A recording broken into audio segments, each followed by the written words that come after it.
वक्त सुल्तान सलाहुद्दीन अय्यूबी रहमतुल्लाह अलैह को खबर मिली कि हुजूर दरोगा का किला जो कि घनी पहाड़ियों के दरमियान में मौजूद है, इस किले में बड़े बड़े ताजिर खूबसूरत और हसीनो जमील लड़कियों को लेकर आते हैं और वहाँ पर फरोख्त करते हैं, और इन लड़कियों की फरोख्त में बड़े बड़े बादशाह, वजीर, उमरा और बड़े बड़े ताजिर नजर आते हैं। वो बादशाह और बाकी दीगर लोग उन लड़कियों को खरीद कर ले जाते हैं, कई अपनी खिदमत के लिए रखते हैं, कोई उनसे अपनी जिस्म की हवस मिटाते हैं, और जो रहमदिल होते हैं वो उनसे शरीयत के मुताबिक निकाह कर लेते हैं। तो सुल्तान सलाहुद्दीन अय्यूबी ने अपने वजीर को कहा, फिर तो इस किले को फतह करना चाहिए। तो इतने में एक वजीर बोला, जी हाँ सुल्तान मुअज्जम, आप दुरुस्त फरमा रहे हैं, लेकिन इससे पहले एक परेशानी की बात यह है कि मिस्र से तकरीबन 1000 मील के फासले पर एक ऐसी रियासत है जिसमें एक मुसलमान बादशाह हुकूमत करता था।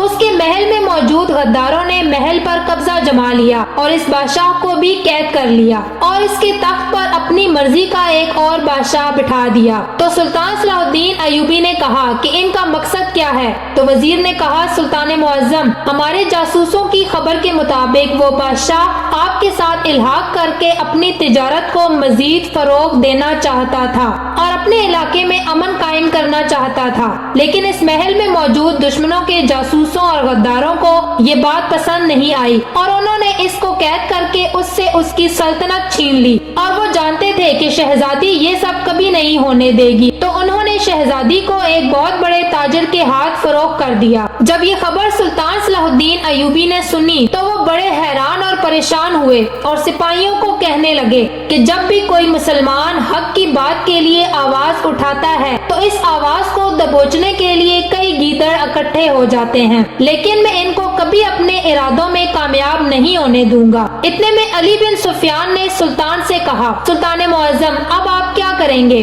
तो सुल्तान ने कहा, मैं इस किले के अंदर जाऊंगा और सबसे पहले इस शहजादी को खरीद कर आजाद करवाऊंगा और उसके बाद मैं अपना लश्कर लेकर उस महल पर हमला कर दूंगा और उसमें मौजूद कैद बादशाह को आजाद करवा के जुल्म को मिटा दूंगा। तो इतने में सुल्तान का एक वजीर कहने लगा, सुल्तान मुअज्जम, इस किले के अंदर सैकड़ों की तादाद में लड़कियां खरीदो फरोख्त होती हैं, तो आपको कैसे पता चलेगा कि इनमें से कौन सी शहजादी है? आप इन सारी लड़कियों को तो नहीं खरीद सकते। तो सुल्तान सलाहुद्दीन अय्यूबी ने कहा कि सुल्तान की आंखें इतनी कमजोर नहीं कि एक आम औरत और एक शहजादी में फर्क न। सुल्तान ने कहा, वो क्या चीज होगी? तो इतने में बूढ़े बुजुर्ग ने सुल्तान के हाथों में देखते हुए कहा, सुल्तान मुअज्जम, आपके हाथ में जो अंगूठी है ये देखने में एक आम सी लगती है और ऐसा लगता है कि बाजार में इसकी कीमत चंद सिक्के के अलावा कुछ नहीं होगी, लेकिन एक असली जौहरी ये बता सकता है कि ये अंगूठी कितनी कीमती है और ये बात सिर्फ आप ही जानते हैं।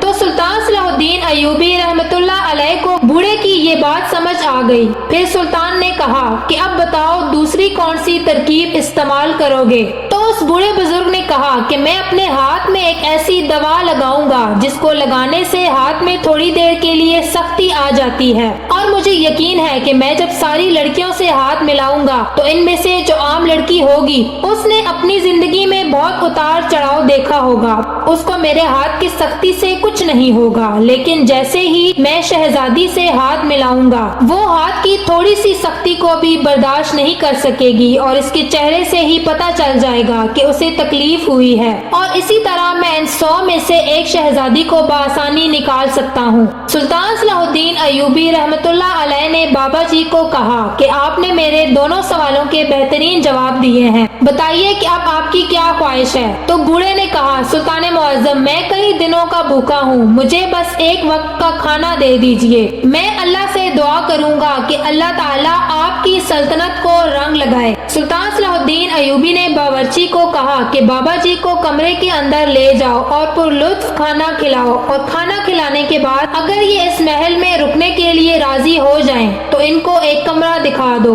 वो बावर्ची उस बूढ़े बुजुर्ग को लेकर चला गया। अब सुल्तान सलाहुद्दीन अय्यूबी रहमतुल्लाह अलैह ने अली बिन सुफियान को कहा कि ए अली, मैं अपनी मंजिल की तरफ कल सुबह ही रवाना हो जाऊंगा, क्योंकि कल सुबह उस किले में मंडी लगनी है और मैं सबसे पहले इस किले में दाखिल होना चाहता हूँ ताकि पहला खरीदार मैं ही हूँ, क्योंकि हो सकता है कि कहीं वो मेरे जान جانے سے پہلے ہی شہزادی کو فروخت نہ کر دیں۔ صبح ہوئی تو سلطان ایوبی نے نماز ادا کی اور منزل کی طرف روانہ ہو گئے۔ سلطان صلاح الدین ایوبی جب اس قلعے کے اندر پہنچے تو وہ ایک عام آدمی کے بھیس میں تھے۔ سلطان نے دیکھا کہ بڑے بڑے تاجروں کے پاس بہت ساری لڑکیاں موجود تھی جو اس قلعے کے اندر لے کر جا رہے تھے۔ تھوڑی دیر گزرنے کے بعد منڈی لگ گئی اور بڑے بڑے وزیر، امراء اور بادشاہ آ رہے تھے۔ سلطان صلاح الدین ایوبی جب اندر داخل ہوئے تو تمام لڑکیاں ایک قطار میں کھڑی تھی اور ہر خریدار ان کو دیکھ رہا تھا کہ ان میں سے کس لڑکی کو خریدا جائے۔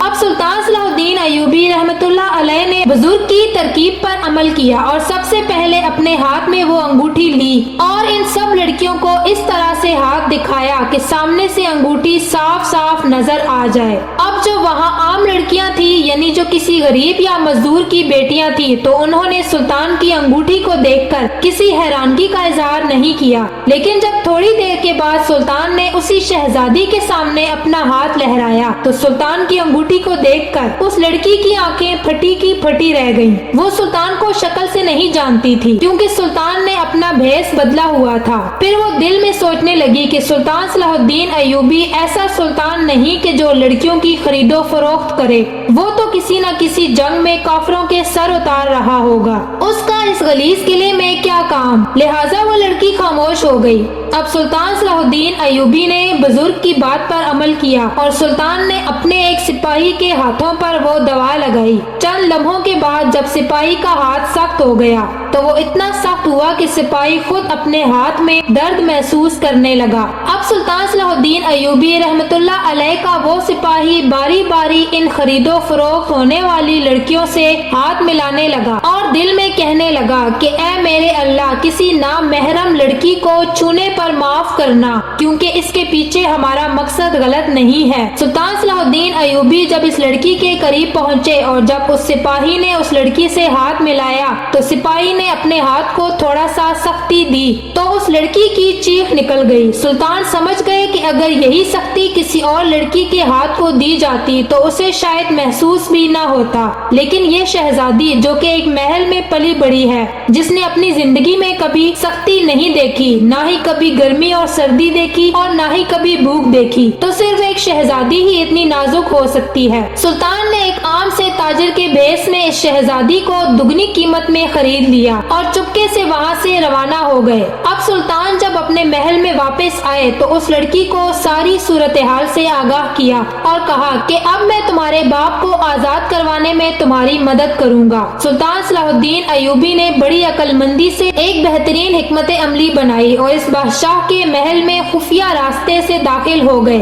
اور سلطان کے اشارہ کرتے ہی سلطان کے سپاہیوں نے ان غداروں پر حملہ کر دیا اور ان تمام غداروں کو مار دیا، اور اس کے بعد سلطان صلاح الدین ایوبی کی مدد سے وہ بادشاہ پھر سے تخت نشین ہوا اور سلطان صلاح الدین ایوبی اس بادشاہ کو الوداع کہہ کر واپس اپنے محل کی طرف روانہ ہو گئے۔ واپس آ کر سلطان صلاح الدین ایوبی نے اس وزیر سے پوچھا کہ وہ بابا کہاں ہے، تو وزیر نے بتایا کہ حضور وہ بابا جی کھانا کھا کر اسی وقت ہی چلا گیا تھا۔ اب سلطان صلاح الدین ایوبی نے اپنے کمانداروں کو کہا کہ میں اس وقت تک چین کی سانس نہیں لوں گا جب تک اس قلعے کو جس میں لڑکیوں کی خرید و فروخت ہوتی ہے فتح نہیں کر لوں گا، کیونکہ جس جگہ پر ہماری بہن بیٹیوں کی عزت کی بولی لگائی جاتی ہے میں اس قلعے کے ٹکڑے ٹکڑے کر دوں گا۔ اور اس کے بعد سلطان صلاح الدین ایوبی نے واقعی میں چند دنوں کے اندر اندر اس قلعے کو فتح کر لیا اور وہاں اس قلعے کے اندر ایک بہت بڑا مدرسہ بنوایا، اور کہتے ہیں کہ وہ مدرسہ کئی سالوں تک چلتا رہا جس میں کئی بڑے بڑے علماء نے تعلیم حاصل کی۔ ناظرین، اگر آپ کو ہماری یہ کہانی پسند آئی ہے تو برائے مہربانی ہمارے چینل کو سبسکرائب کر دیں۔